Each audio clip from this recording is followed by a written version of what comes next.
And today, I just want to share something with you guys that the Lord laid on my heart. And if you have your Bibles, you can turn to the book of 2 Kings 7. Praise the name of the Lord. And while you turn there, I want to speak on the power, the miraculous power of our King and Savior Jesus Christ. Amen. And how we cannot afford to try to do life on our own. Amen. The Bible says in Proverbs 3 verse 5, it says that trust in the Lord with all of your heart and lean not on your own understanding. And then the verse says further that acknowledge Him in all of your ways so that God can direct your path. And how many times we trust on the arm of flesh. We put our faith and our trust in man. We put our faith and our trust in things that doesn't really even matter. Amen. I'm so guilty of that today. Many times I tried to help the Lord, almost like He needed my help. God don't need our help. We need Him. Every second of every day, we need God. Without Him, we are nothing. Without Him, we cannot do anything. Amen. Hallelujah. And I want to title my sermon today that Divine Intervention. Divine intervention. A supernatural power. Hallelujah.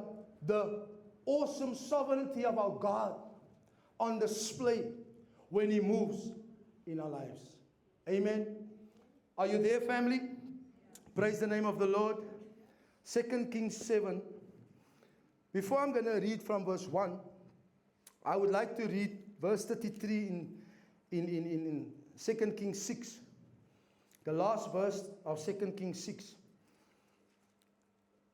And while he, this was the king, was still speaking with them, the messenger came down to him and said, this troubles is from the Lord. Why should I wait for the Lord any longer? That is the confession of the king. I want you to understand briefly that these guys, the Sumerians, the Israelites, the children of God, they were in a time of famine. There was a starvation taking place in their city that they were in Samaria. This was a city that thrived before, but the reason for them struggling and being and facing time of famine and lack, and they were in a time of great need. Amen. They were under besiege, meaning there was the enemy's forces surrounded the city. So there's no, how can I say, supplies that can come in or go out of the city. Amen. That was the punishment, the direct punishment, basically for them turning their back on their God. And we all know there's a consequences if we do that. Like I said, we cannot live without Him. In Him we live, in Him we move, in Him we have our being. The chorus writer said, you might as well not start to move unless we move in Him. And that was the declaration. But what the king made, almost like he gave up. He was in a place of hopelessness. He was in a place of unbelief because of their own choices and their own mistakes and their sinful ways. Amen. And here the prophet Elijah, he comes, as we will read in 2 Kings 7 from verse 1. But Elijah said, even in this bad time, God still provided and sent a good word. Even in the situation, the bad situation that they were in, God is always good. God always comes up with a plan. Hallelujah. We don't even deserve salvation. We don't even deserve to be here today. But because He came up with a plan where He brought His Son Jesus Christ that came from heaven to earth. Hallelujah. as a ransom for many, to die in our place. Hallelujah. He that knew no sin, who became sin for us, died, were embarrassed, mocked, beaten for you and I. Amen. And yet God came up with another plan to save his entire people. And that is the God that we serve. I want to tell somebody today, and this message really hit home for me when I was preparing this message. Almost like God spoke directly to my heart. Come on, guys, I've been making poor choices and decisions lately. Amen. But God is a God more. He's more than just a God of a second chance. Hallelujah. Amen. And the Bible says that, but Elijah came with a message of hope from the Lord. And he said, but Elijah said, hear the word of the Lord today. Thus says the Lord, tomorrow about this time, a seed of fine flour shall be sold for a shekel, and 2 seahs of barley for a shekel, at the gate of the Samaria.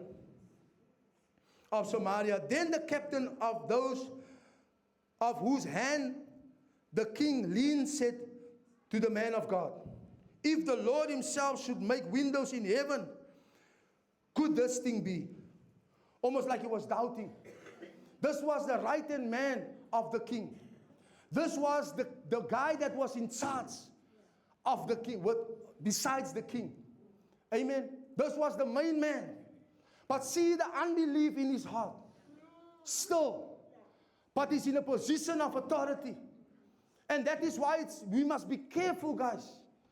Like I said, if you are in a position of authority, you must be careful how you conduct yourself.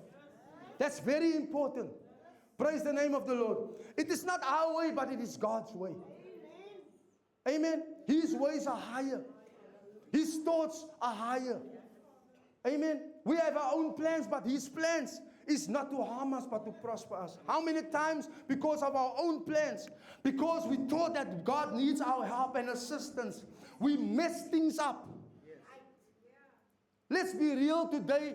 How many times we are the cause of the difficult and troubled times and seasons we are facing and going through in our lives? Then we want to blame someone else. Then we want to blame God.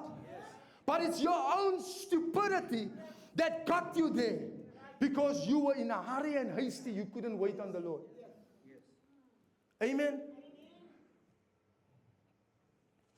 And I'm speaking from experience, guys. Catch my heart today. I want you to catch my heart today. And you know, I always want to be transparent and honest, so that you can understand, even if we are up here, we are not perfect. We need the grace of God every day. Amen. We will make mistakes. Along the way, I always tell our youth, guys, you will make mistakes. You will mess up. That is a given. That is a fact. You will mess up. I messed up over and over again in my life. But the grace of God, hallelujah. There's a song that said, mercy said no. I'm not going to let Damien go. I'm not going to let him slip away. Mercy said no. And you are all sitting here today, praise the name of the Lord. This is only God's grace. This is his mercy that I knew every morning. Hallelujah. Amen. Give Jesus a hand of praise. I told Rodman, I told you, don't you want to put it in my pocket? Because you know when I move, rather, you know. But guys, and here Elijah comes with a word, a promise from God, a prophecy from God. And these guys were in this state for a while. You know, where the Aramean army, they were surrounding the city. To be in besieged means that there is an enemy and their forces that surrounds your city or your building. They're keeping you under watchful eye, meaning there's no stock or supplies that can come in or go out, because their aim is for you to surrender.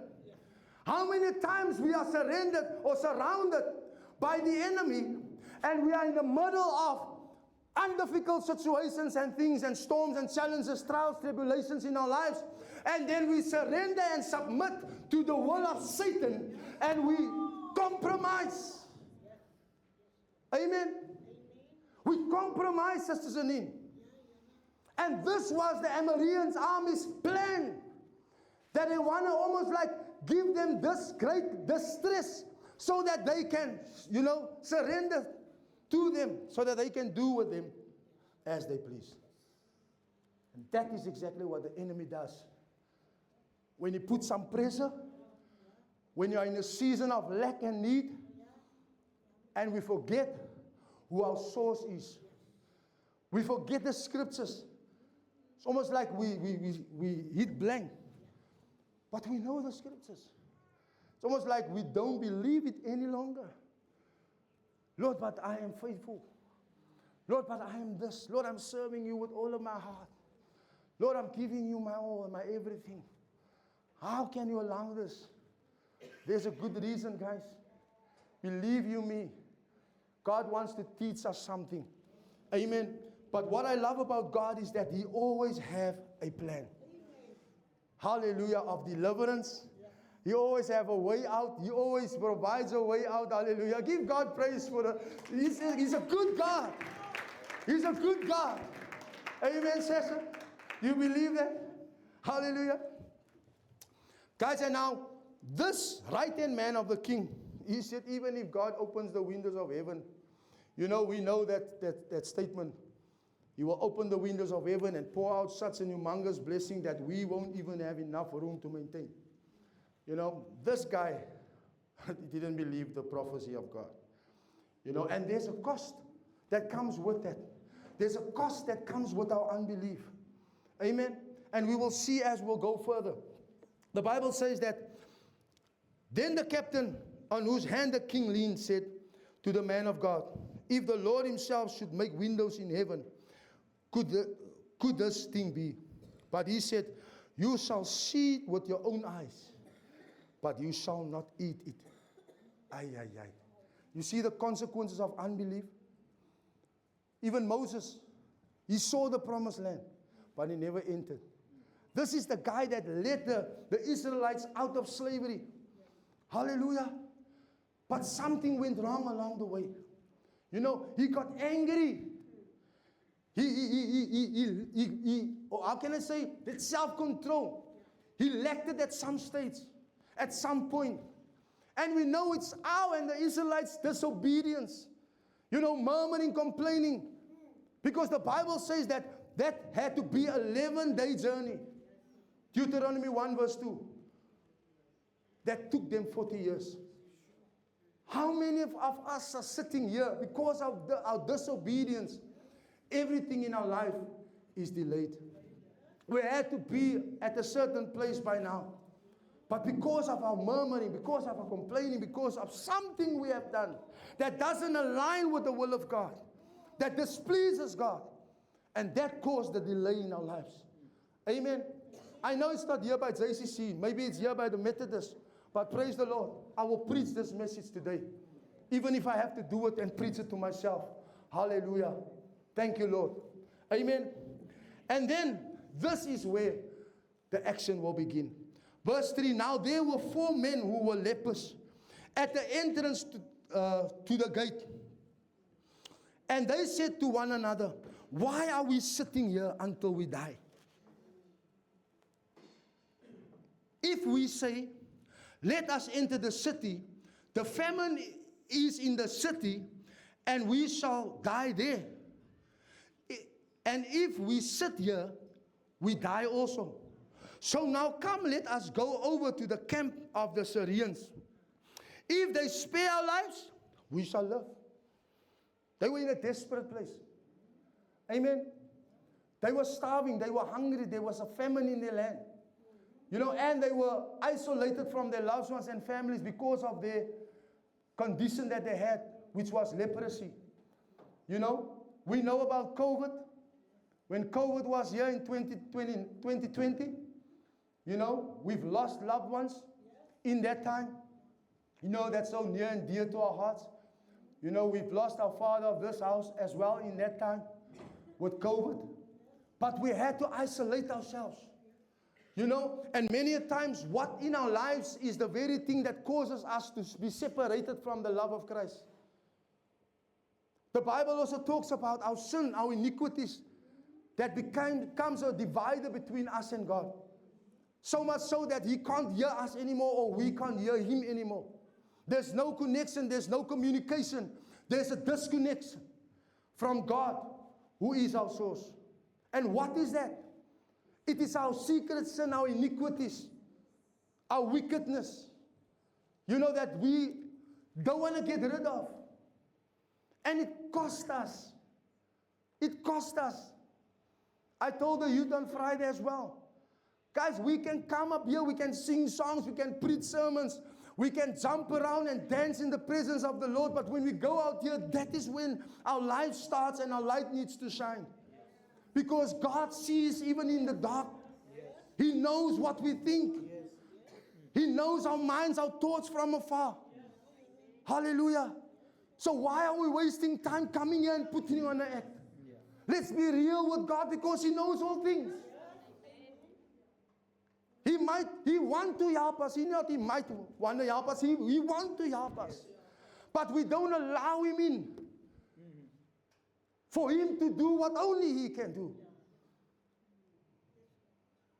And we are missing out. How long, guys, are we still going to come in and out of church, putting on a show, pretending that we are somewhere where we are not, someone that we are not in right standing, have a form of godliness, denying the power thereof?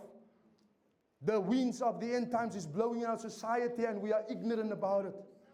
We are still carrying on with our wickedness and sinful ways, and that displeases God and that separates us from Him. All a waste of time. Hallelujah. It's not easy to be truthful and honest, but it's the right thing to do. It's the best thing for us to do. Lord, I've messed up. Forgive me. Let me try again. Proverbs 24:16, the Bible says that the righteous shall fall 7 times. But don't stay there in your backslidden state. Get up, pick yourself up, try again. Hallelujah. Hallelujah. We know we fall short. We know we are sinners, yes. Saved by grace. But we won't stop trying. We won't stop trusting God. Hallelujah. And sometimes we feel unworthy. Sometimes we feel almost like I am not worthy to make my request known unto God or to ask Him for anything. I feel like that many times. When I make decisions where I failed my loved ones and those who love me and my family that cares for me, then I feel like a failure, and I feel like a nothing and no good. I feel unworthy. And around them in their presence, I feel almost like I don't have my right and my freedom anymore to exercise my authority as the head and the father and the husband that I am. But God is a God of restoration. Hallelujah. We've heard what Pastor Desmond said. Restoration means to restore you to your original state. Many of us are sitting, we were broken. We have been, cheated on. We have been deceived, lied to. We did something that we regret that we did it or said it. There's a lot of things that I did that I have regrets of. But I cannot lay and stop there. I must continue. I told Chantal, if we declare and decree and we speak it into the atmosphere, Joshua 25:4 verse 15, that me and my house shall serve the Lord, then I must be very careful the way I live my life and what I do. My light cannot be dimmed by circumstances and situations that's happening around me and in my life. Because that means that our trust has been sifted. Our trust is no longer in the one that said, Trust in me with all of your heart and lean not on your own understanding. Hallelujah. Amen. I want us to shift our focus again today and come back to the heart of worship. And we must repent to say, Lord, sorry for the things I've made it. But what we must make sure of today and certain of today, and this is my prayer for you and for me, is that all we want and need is this one day from God to say, well done, my good and faithful servant. Amen. Everything else doesn't matter, Magwin. The way you are dressed, what you don't have, what you don't possess. As long as you have Christ, hallelujah, that is all that we need, Jesus. I want to encourage someone today. I have been taught a lesson in this time and season of my life that Christ is all that I need. And that is what we must make sure of. It's not always easy to be in a position of authority. It sometimes can be a lonely place because not everybody will understand you, Sessa. You will trap on some toes along the way, Auntie Denisa.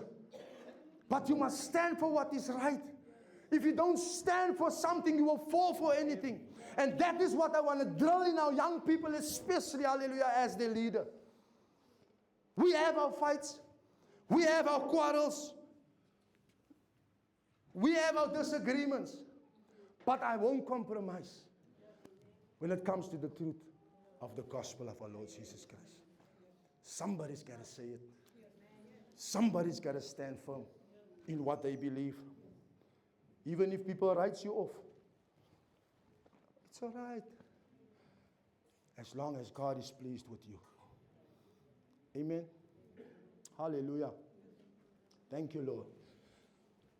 These guys, the right-hand man of the king, he doubted, he said, not in a million years. Because I assume that they were in this state and position for a while now, Yahweh. Because they lost their strength because of not having something to eat. You know, the Amorian armies, they starved them. The people inside the city. And these four guys, I salute them. You know, I salute them for this one thing. Because if we are maybe, how can I say, we are put and placed into a bracket. Maybe say, for example, we are sinners. So when I was in the world, you know, the promises that I got from my friends that I hanged out with and operated with was, ek get you, my bro. Nou, ek gaat kykie, dood saam jou, sulke nonsense. And the day when they had to prove themselves,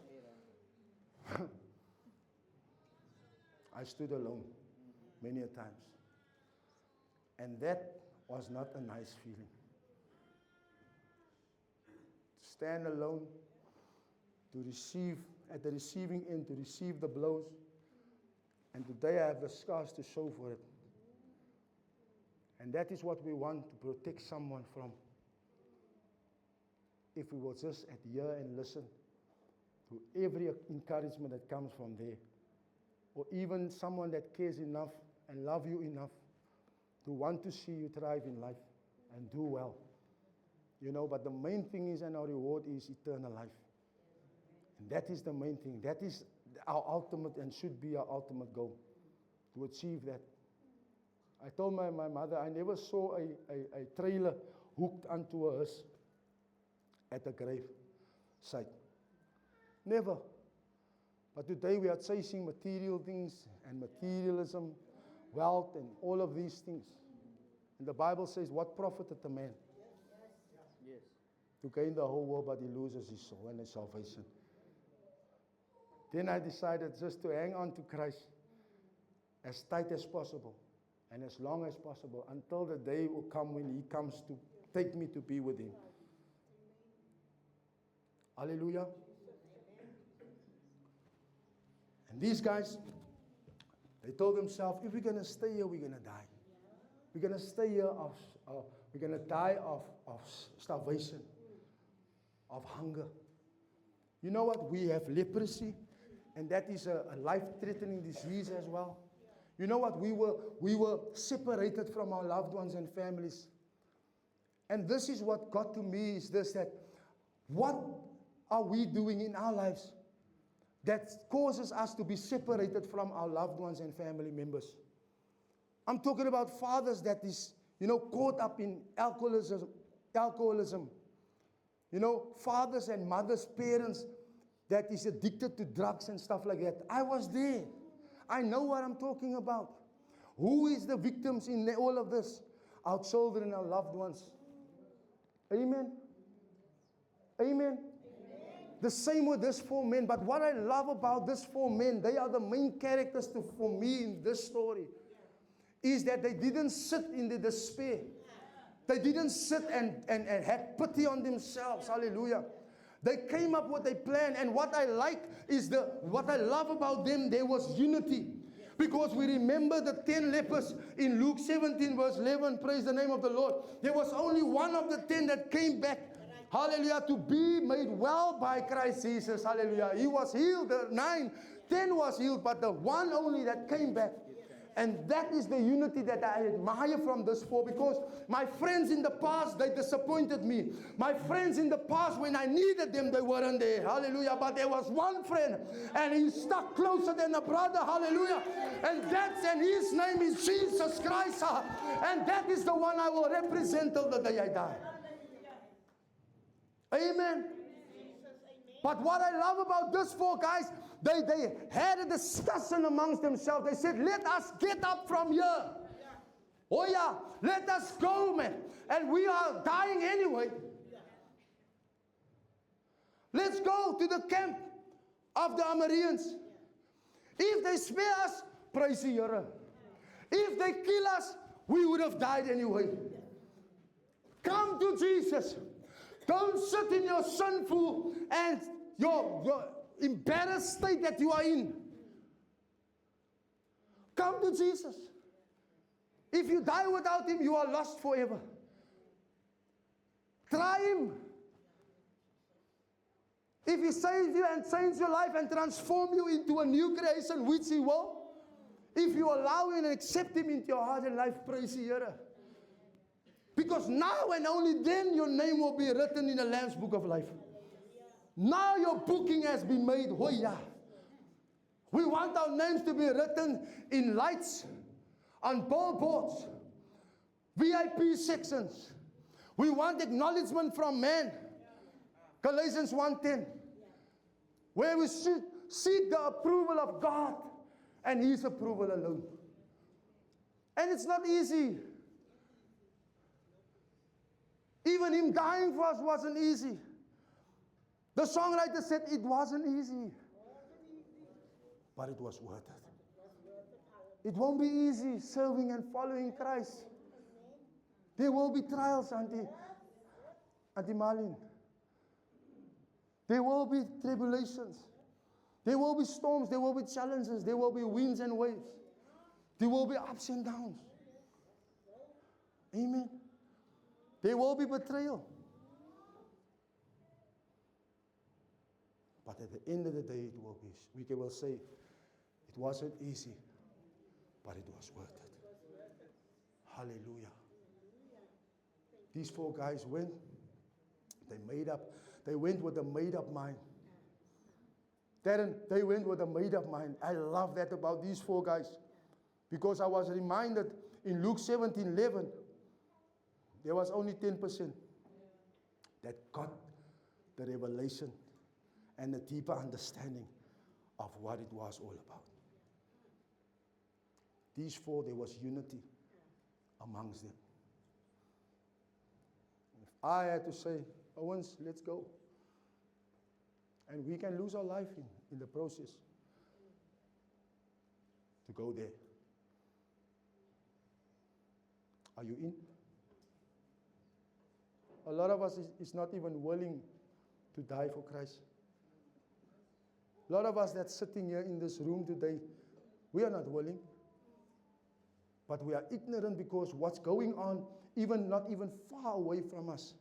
Persecution. Koshuise. where students are being stopped from worshiping their God, praying to Jesus Christ. But all other religions is allowed to do their daily prayers. Why only Christianity? That is an indication, Sister Marika, that something should be real about this that we are, and this Jesus that we are serving and following.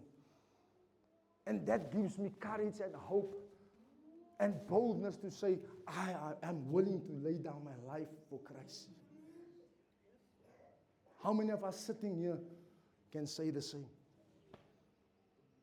In the past, we were willing to lay down our life for foolish things that won't even benefited us. But we thank God for His hand of protection and His grace and His mercy on our lives. Because He had a different plan with our lives. And I am forever so grateful for what God has done in my life when I allowed Him.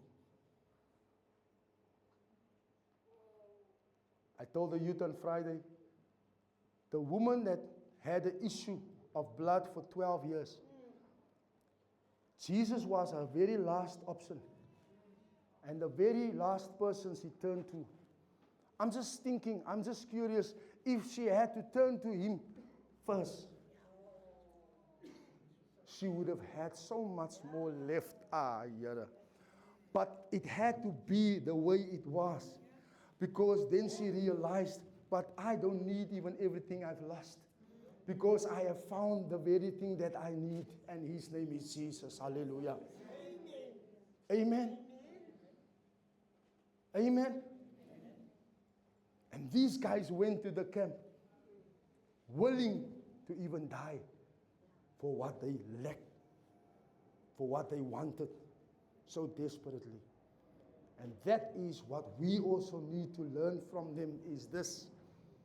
Even if we have to lose our lives following Jesus Christ, going on His commissions and missions, hallelujah, His assignments, hallelujah, the will of God, living it out, His purpose for our lives, hallelujah. Even if we will lose our life in the process of doing so, let it be.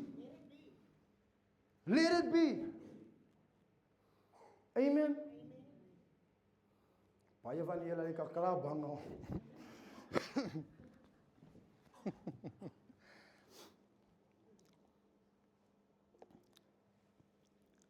Guys, and what I love when they got there was, it's 11:15, I'm watching the time, don't worry. What I love when they got there by the Emerian camp is they found out and saw that the camp was abandoned. So, and it got me thinking,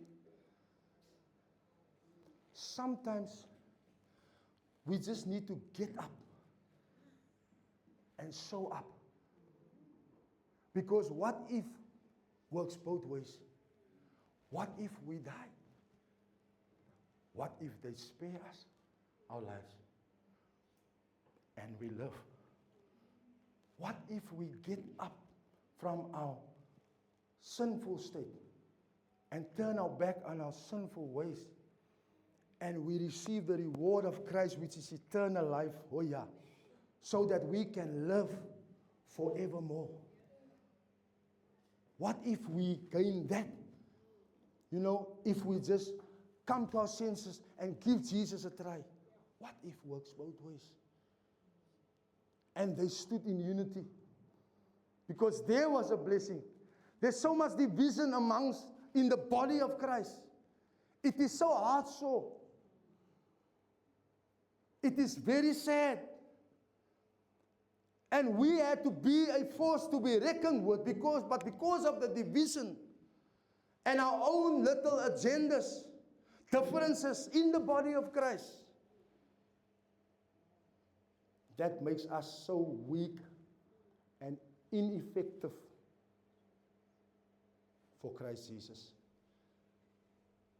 There's a lot of other religions we can learn from, Auntie Joan. They stand in unity. Islam, they can go anywhere, all over the world.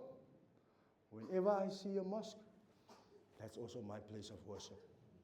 I don't need to ask permission. I don't need to ask permission. Can I come? Oh no, I don't want to go to this mosque because your what do you call that? Kufiati is too high. I don't like a high kufiati. Oh, your salah top is too long. I want you to sit by my Of jou voete reik. Kom. Daar is nog wat stinza ook.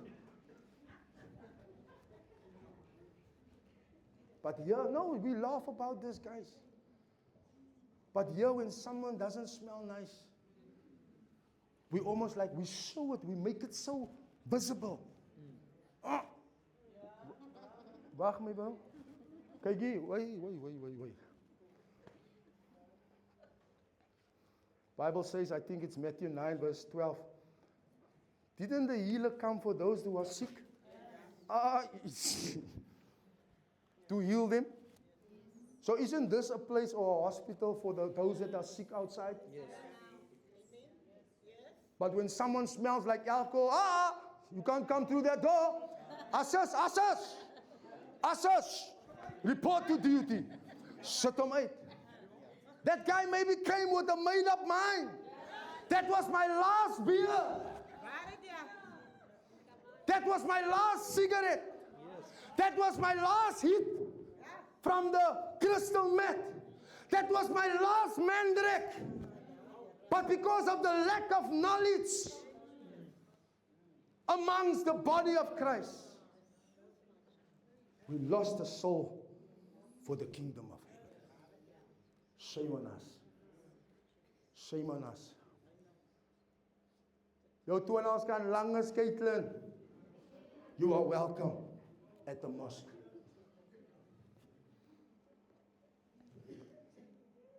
Guys, only to find out that God had a plan all along.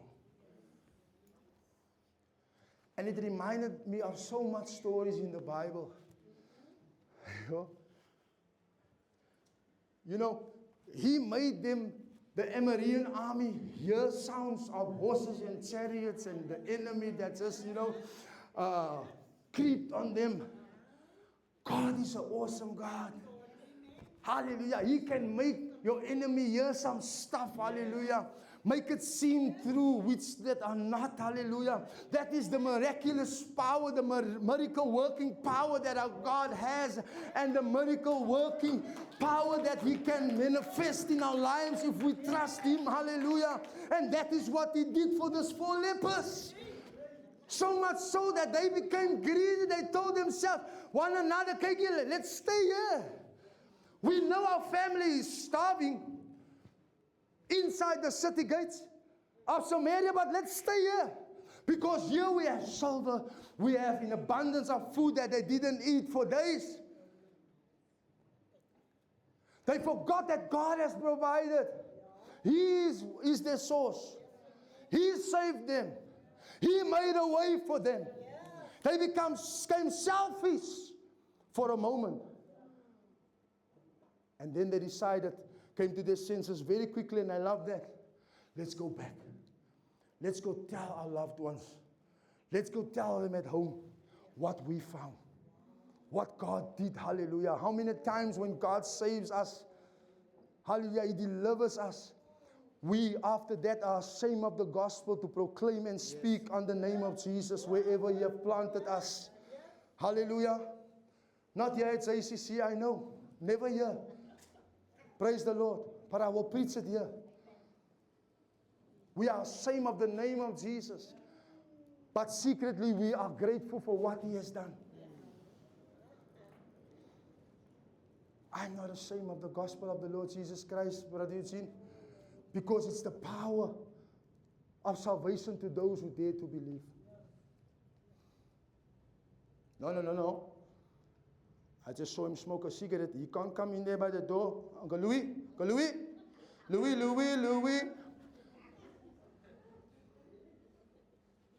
Uncle John. Hy het nou net 'n eensie geroekie langsaan by die winkel.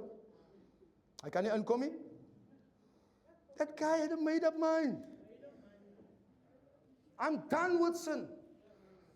That's what I did. By the way, this came to me now. That's what I did, Brother Eugene. The day I decided and I told my family that, yes, I'm going to rehab today. I just woke up one morning. I knocked on the door, on the window of my father's room, and I said, Daddy, today is the day of salvation. I'm going to the ark. I'm going. But give me a 40 rand for my last bag of tuk. True story, guys. My father, I don't know what went through his head, but I don't know. I must ask him nogal. Maybe it was, I want him to go to rehab because he's working on our nerves, he's making everybody's life hell. This is all I have, but what if it's true? What if it's true? And it was true until finish. And see what the Lord has done. I smoked my last packet, I think that was 2014, hallelujah. From my father's 40 rand he gave me, I will never forget. And when I came back high, I packed my bags. They phoned my wife to say, your husband is leaving, he's off to rehab. My wife was the happiest wife ever. Ever. That was my last packet, Auntie Gwen. That was his last cigarette he smoked, and you saw him. That was his last black label. And you saw him, and you judged him.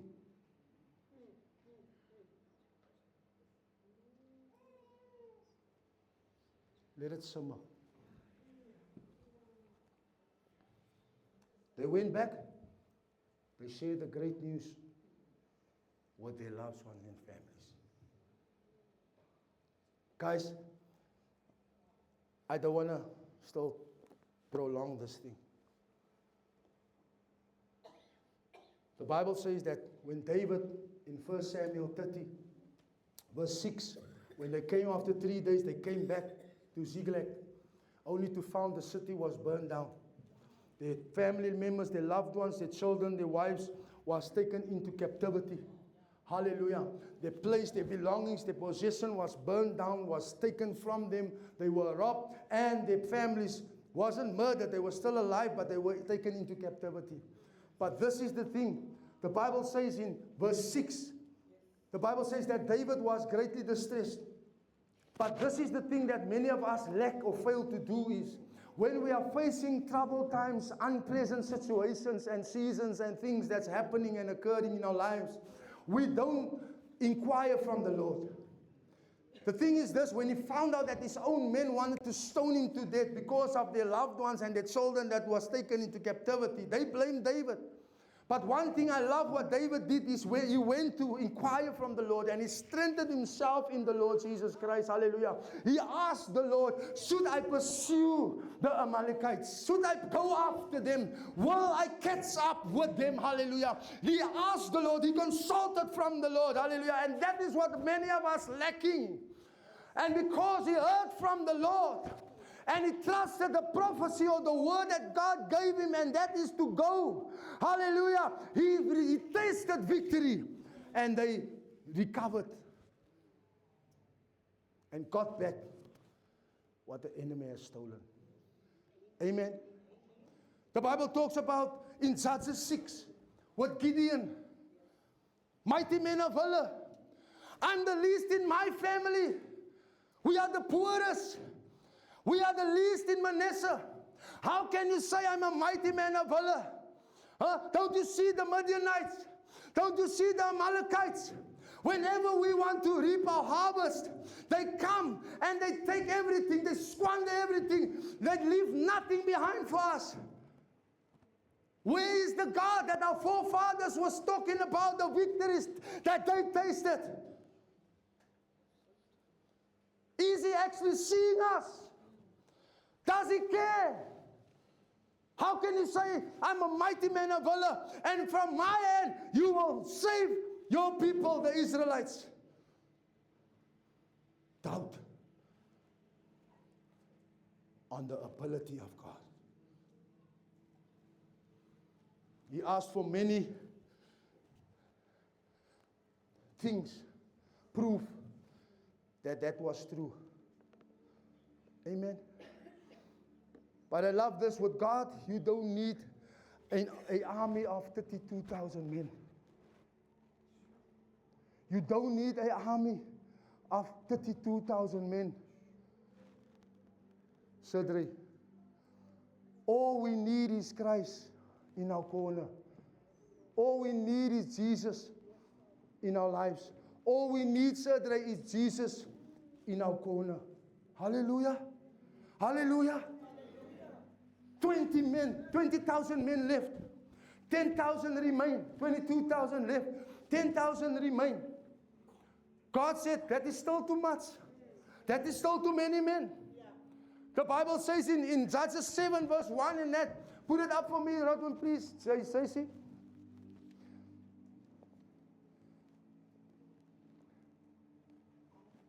Then Zerubbabel, that is Gideon, and all the people who were with him rose early and encamped beside the well of Herod, so that the camp of the Midianites was on the north side of them by the hill of Moreh in the valley.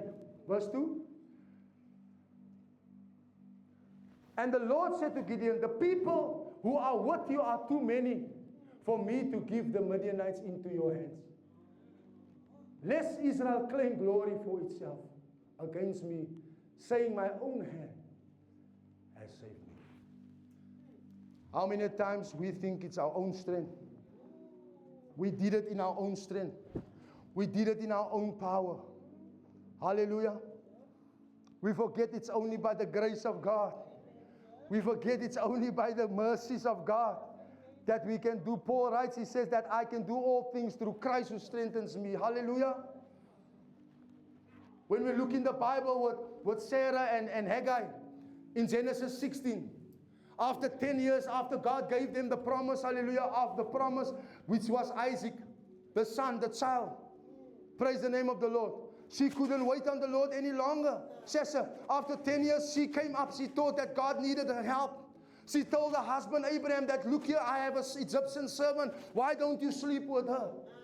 Hallelujah. So she can bear us a child. And they did that. Praise the name of the Lord. But sometimes we are so hasty, we can't wait on the Lord. We mess things up because we want to do our own thing. We think that God needs our assistance. We think that He's not enough to do it on His own. Hallelujah. We forgot that He's miraculous. He's a sovereign God. He's all powerful. There is nothing that God cannot do. Hallelujah. What's impossible with man is possible with our God. Hallelujah. And the very promise that God gave them afterwards, when even Ishmael came from doing our own thing, the promise that God gave them and made to them still came after they messed up. And then she blamed Abraham. Funny enough.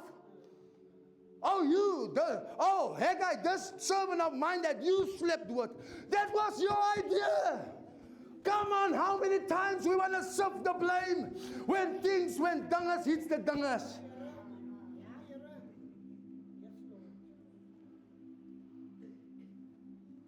Oh no, but you said I must do it. It was your plan, Sarah. Did you forget? Now you blame your husband. He never knew about this. You came up with this, Sarah.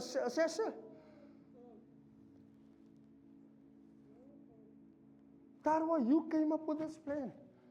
Now you want to blame me? And the promise came eventually. Because God is no man. Numbers 23 verse 19. That He should lie. Amen. The word of the Lord is yea. Amen. 2 Corinthians 1 verse 20. And the word that was sent forth by God, Isaiah 55:11, shall never return back to him void. Shall God say a thing and not do it? It's coming. I want to encourage someone today, hang in there. Wait on the Lord. Isaiah 40:31 says that those who wait upon the Lord shall renew their strength. They shall mount up on wings of eagles. They shall run and not grow weary. They shall walk and not faint. Hallelujah. Wait on the Lord. Let's wait on the Lord. Let's not become hasty and trying to insist God almost like He needs it and messes things up in the process of doing so. Hallelujah. And what's funny enough, in Genesis 22, then God commanded that promise back. When He told Abraham, go offer your son Isaac, whom you love so dearly. On the altar I will show you. And I want to tell someone today that this is the altar where we need to sacrifice our lives and surrender completely to Him. The altar is empty today. I want to invite someone, hallelujah, and remind you, it is not too late. You might have messed up yesterday. You might have did something this morning that you know, I shouldn't have done that. I shouldn't have said that. I shouldn't have engaged with that. But this day and today and now, the grace of God is here. Let's make sure of this thing, that our name is written in the Lamb's Book of Life. Amen. And Jesus is here today. The Bible says further in closing, that right-hand man of the king, he never tasted what God has provided because of his unbelief. Read the story in your own time. Make a note of it. Powerful. Amen. Read the story in your own time. Sad one. Powerful. Interesting. But what I'm trying to say is that the divine intervention of our God, and we quote scriptures like Ephesians 3 verse 20, that my God will do exceedingly, abundantly, beyond what we can ask, think, or imagine. But most of the times, we try to make sense of it in our mind. And if it doesn't make sense in our heads, then we think that God cannot do it. But He can do all things. The Bible says that with God, all things are possible. There's nothing that our God cannot do. I don't know where you are today. I don't know what you need from God and what your request was that you put in and what you are waiting on today. But I want to encourage you, let's make sure that we are in that perfect waiting posture and position. And then we can say, like Paul said, that for me to live is Christ and to die is gain.